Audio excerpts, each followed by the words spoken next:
morning as well. So, we are recording tonight and we are live on YouTube and just a new challenge tonight. So, oh my gosh, my dirty ass shirt. So, I apologize. Anyway, I've been working. That's why my shirt's all dirty.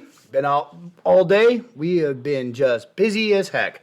So, we're going to start off with Southern weather news. A little bit chilly, but it's great. Pollen, way down. Absolutely way down. So, we are happy to be about that. And it's good. So, the pollen for 3 weeks ago was just absolutely insane. So, we'll just kind of go from there. So anyway, this is the first live stream for YouTube. We're giving it a shot. We're going to just go from there. Right now, I currently have no viewers, but we are podcasting anyway. So anyway, so anybody out there who knows me, my name is Redneck, and I am the owner and operator of Southern Reds Mobile RV Service. Me and my wife work with the company together, and we are building a new future down here in the South, and we are loving it. So anyway, for anybody else has seen us on the other channels and things like that and watched the other YouTube channels, just a recap to anybody who's watching live tonight. So anyway, on that note, we are going to go ahead and go into, let's see, Southern Reds news. Right now, we are booked out about 2 weeks. Business has been extremely good. We have actually gotten a lot of client base, a lot of new customers, a lot of some older customers from this last year or so, and we have just accelerated quite well. Not to the point where we would like to be financially and all that fun stuff, but we're getting there. And word of mouth is the South. Everybody talks, and especially in Alabama. Southern Alabama, it's all the good old boys club. And that's how they work. So, where we're at with everything is wintertime. We have a huge amount of snowbirds that come in, and they fill up some of the small parks. It's kind of interesting. Colorado is dead during the winter. There's the full-timers and things like that that are constantly in and out, and they're not really, the parks aren't full. Here, the small little parks, even like the little tiny ones, they just book up completely with the snowbirds, and it's kind of weird. Then we get this transition where we go from spring break, and spring break happens, and a lot of snowbirds, I mean, they literally pack themselves up and run for the hills. Literally head back north, try to get cold, and I know why. Because summer's coming in the South, and it gets swampy. This last winter, we had a Snowmageddon 2025, the worst snow out here that they say they've seen in a long time. And it was pretty nasty. It was gnarly. So, but snowbirds are gone. The spring breakers, which were crazy, are gone. And now we're getting into summer vacationers and folks that are coming down here who enjoy the heat. So, with that being said, we're going to go ahead and move on to the simple tip of the week. Reds tip of the week. So, when it comes to that, we are going to talk about air conditioning. We talked about air conditioning last week.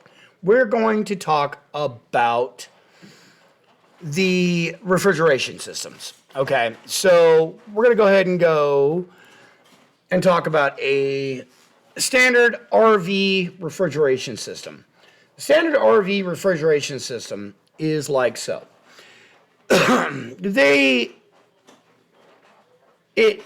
Within any RV system, or excuse me, refrigeration system, the object is to move the heat from inside to the outside. And with refrigerators, 12-volt refrigerators, we're talking about using the ammonia system. Any AC, anything that people say air conditioning, cold, it's actually not putting cold in. It's actually removing the cold air or the hot air out into the atmosphere.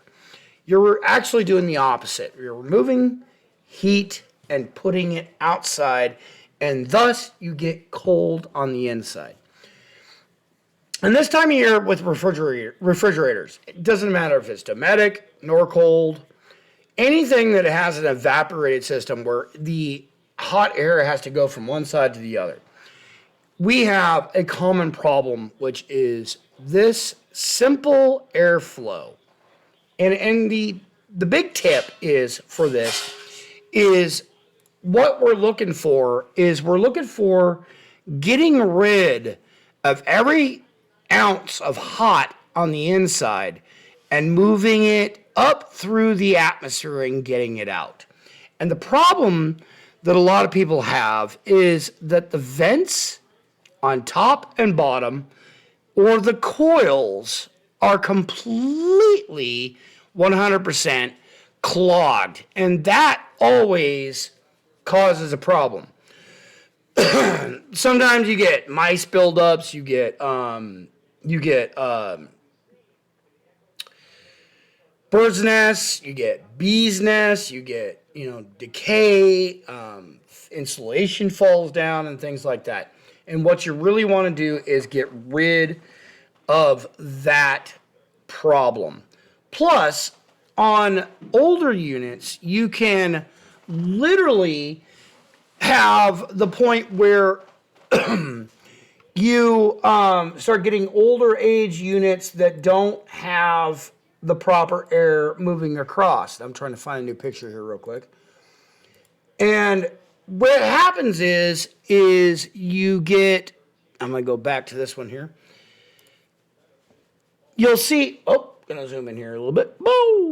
Anyway, you're going to see that these ducts, the air that moves across this system, is trapped in here. And a lot of older systems, you'll get the buildup, like I said, and everything like that. And with that, you're going to see a decrease. And where you're going to see that decrease is where it's inside the refrigerator. The AC, the freezer will work really well. The ice cream will be slightly soft. Things will be a little bit chilly in there, but the fridge will really start to decline. And by not moving enough air across that system, you're going to get that blockage.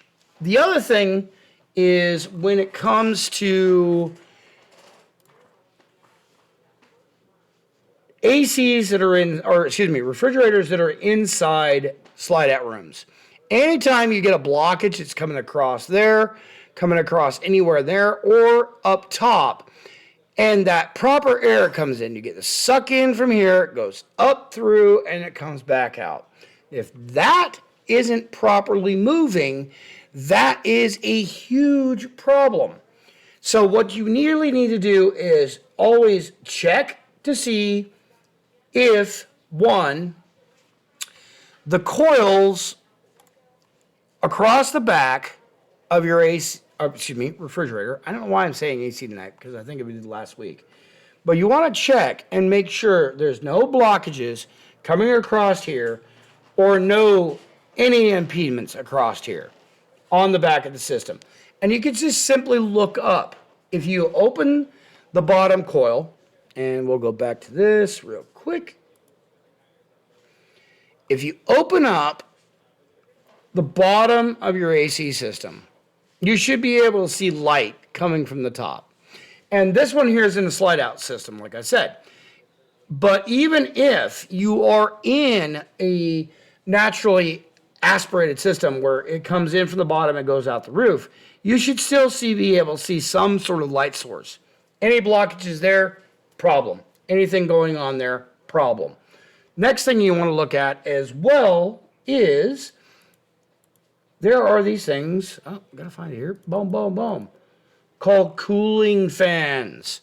These cooling fans right here are a constant problem. If your unit has the proper system in it where it has the fans in it and everything like that, you need to check to make sure that on a hot day, when everything's running and it seems like it should be cooling, but it's not, you definitely want to go ahead and check to make sure you hear that hum of the fans. And you want to hear that air moving across, especially in a slide out system. If those fans are failing, you're having a problem. So anyway, that's the simple tip of the day, is to make sure that everything's cleaned on the back, you got proper airflow, and everything's going well there.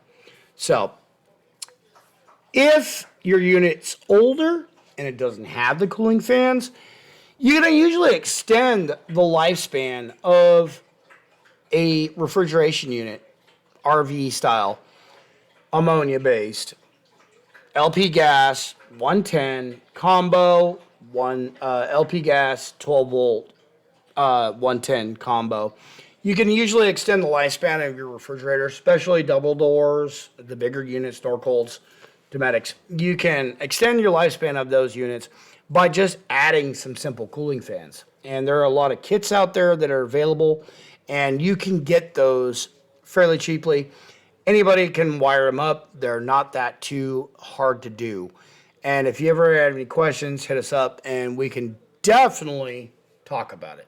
So anyway, on that lovely note, we are hoping that we're still live, and we'll give this a shot tonight and go from there. Other than that, racing wise, trucks are on right now, and I have not got a chance to even check on them. I know that they are up. I will probably watch them here a little bit later and actually keep an eye on it.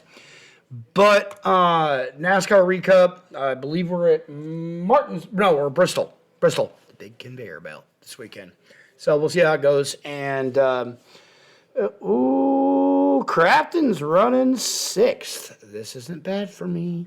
Anyway, maybe we'll do a NASCAR recap later today and go from there. So other than that, anything big coming up? My daughter's graduation's coming soon. Life's doing well. We're having a good time. And we're just, keep moving forward. So anyway, night, guys. I hope anybody saw this. Nobody's really watching live tonight. Fine. We'll go on to the video and go from there. So anyway, you guys have a good night. We'll talk to you later.